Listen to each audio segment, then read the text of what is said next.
நான் உங்களுக்கு அட்வைஸ் கொடுக்குறேன், நீங்க தமிழ்ல இப்படி பேசி, எனக்கு யூனிக் இப்படி தான் பேச முடியும். அக்செப்ட் பண்ணுங்க.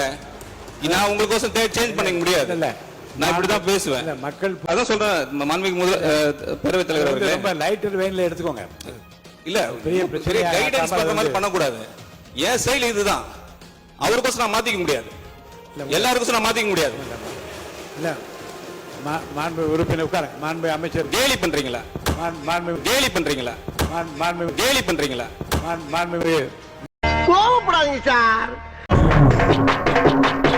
மாண்புமிகு நிதி அமைச்சர் அவர்கள் அவர் தன்னுடைய உரை வீச்சை பட்ஜெட்டை வாசிக்கிற போது நான் ஒரு சொற்பொழிவாளன் என்கிற முறையிலும் தமிழ் ஆர்வலன் என்கிற முறையிலும் உன்னிப்பாக கவனித்தேன்.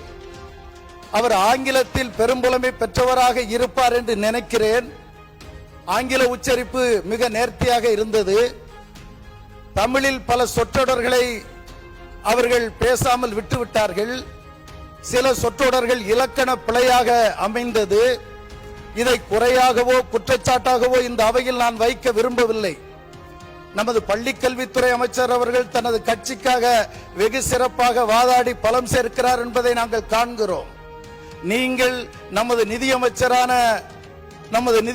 அவர்கள் வருங்காலத்தில் அந்த பிழையின்றி பட்ஜெட் வாசிக்கக்கூடிய வாய்ப்பு அவருக்கு இருக்குமேயானால் நீங்கள் அதற்கான முயற்சிகளை செய்ய வேண்டும் என்று பணிவோடு நான் கேட்டுக்கொள்கின்றேன்.